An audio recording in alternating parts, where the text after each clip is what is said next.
playing on a torn MCL in his left knee. That according to the Tampa Bay Times. Brady suffered the injury in his final season with the Patriots and underwent surgery to repair the knee this February.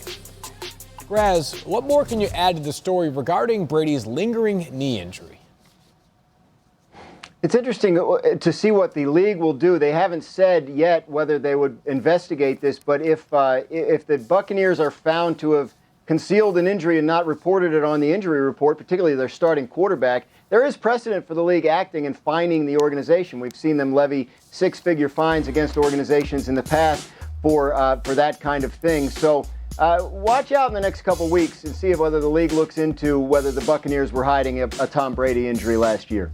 Can't imagine they're too concerned about a potential small fine. But in case you haven't heard, Tom Brady is set to return to New England for the first time as an opponent in Week 4 on Sunday Night Football this upcoming season. And Patriots defensive lineman Byron Coward, who played one season with Brady, isn't exactly here for the reunion, saying, quote, "He's done a lot of things for this organization. He's coming back, but he's coming back as an opponent.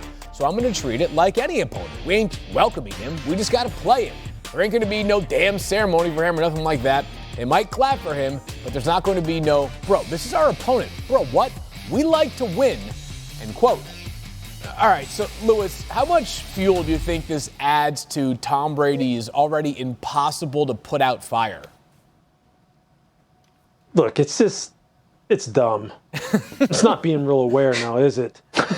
It really isn't. Look, Tom Brady said on the shop, right? He said on the shop, sitting there, talking to the people on that panel that day. He said, look, 99% of what I say, it really isn't the truth, isn't really how I really feel. And then he went on to articulate pretty dramatically how he feels about certain things that kind of get him motivated, especially when it comes to either comparing him to other players or how he gets motivated to prove him, his supporters right and his doubters wrong, et cetera, et cetera.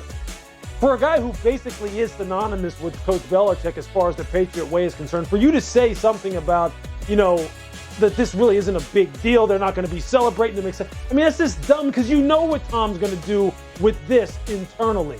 And I can tell you this, I'll be watching that game. I believe that game is on Sunday night. I'll be watching that game very, very closely to see if they ever catch any camera shots, if he happens to kind of walk past Coward at some point in time in that game and see if he jaws at him a little bit. Because Tom doesn't miss anything, man.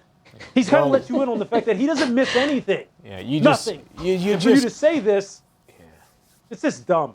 It's dumb. You can't poke the bear, or in this case, the goat. So let's get to the on-field side of this moment, because this will be a highly anticipated Sunday Night Football matchup. How do you see the Patriots with their new look defense matching up against Brady and the reloaded Bucs? Field, I think they'll match up better with them than people might expect. Like everyone else, I'm very high on the Bucs and the Bucs offense, bringing everyone back. But I also think this Patriots defense is going to bounce back in a huge way. Last season, Bill Belichick was kind of like a chef cooking without all of his ingredients. It was a big part of the reason why that unit was so bad.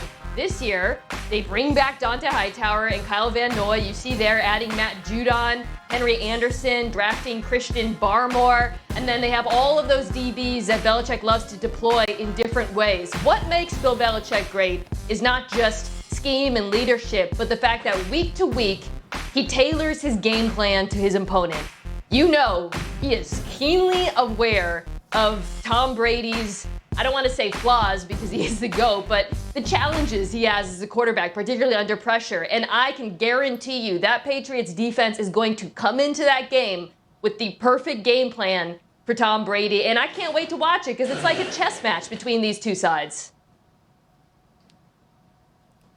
Yeah, it's definitely that. And you're right, Mina. Look, he'll have a great game plan for Tom. He'll try to defend him inside out, meaning he'll try to take away his throws in the middle of the field and make it throw it outside the numbers down the field, see if he can complete those explosive plays. Ironically, that's exactly what Mac Jones has to show that he can do. This team is built inside out offensively. They're going to attack you between the numbers with the running game and with the 12 personnel, 2 tight end set passing game that's going to really, highlight guys like Hunter Henry and Jonnu Smith, right?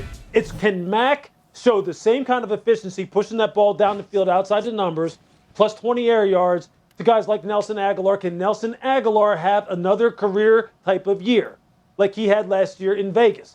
If Mac can do that, or Cam, I'm saying Mac because I expect Mac to be the starter sooner rather than later. If Mac can do that, seriously, look out for this team. Yeah, look out. The Patriots They will be back. And you can imagine how much frustration there is from just one losing season last year. It was their first losing season since 2000. Belichick's first year in New England. The Patriots haven't had consecutive losing seasons since 1992 and 1993. But Lewis, just to extrapolate that point one more about Mac Jones versus Cam Newton. Are you buying this as maybe the league's most authentic quarterback competition, maybe other than New Orleans, as we enter training camps?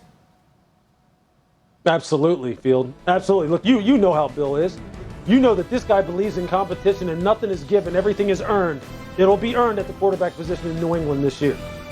No doubt about that. Fun competition awaits. More NFL Live tomorrow. Again, asked our panel of experts, Jeremy Fowler, Lewis Riddick, Seth Walder, and yours truly, to put together projected power rankings for the next 3 seasons. It's available on ESPN+. And after rating each team's quarterback situation, remaining roster, draft capital, and personnel, here's how the rankings finalize. The Chiefs lead the group, followed by their Super Bowl foe, Tampa Bay. After the Bucs, the AFC North is well represented, with the Ravens and Browns sandwiching the Bills at 4. All right, so Lewis, as mentioned, you are a key part of this, and take us through a little bit more of the efforts involved and the process involved to reach these rankings. Yeah, Phil, I think first and foremost, the most important thing to emphasize is the fact that this is not about ranking them right now, present day, and how they're going to look week 1, these organizations, these football teams. It's about projecting 3 years out how the teams you think will look and stack up when you take the 5 different categories that we measured him in. And as you know, that being the quarterback separate from the overall roster, the overall roster itself, your drafting ability, the efficiency of the front office, and then the quality of the coaching. And you give them a grade, an A, B, C, D, E, or F grade, essentially. The same as you would get in school. 90 to 100 is an A, 80 to 89 is a B. And, it would go from very good, or rather great, to very good, to average, below average, terrible, and on and on. So what I wind up doing this every year. Field, you've been doing it just as long as I have. Then you come up with a composite score for each team, you average it out, and then you come up with the power rankings.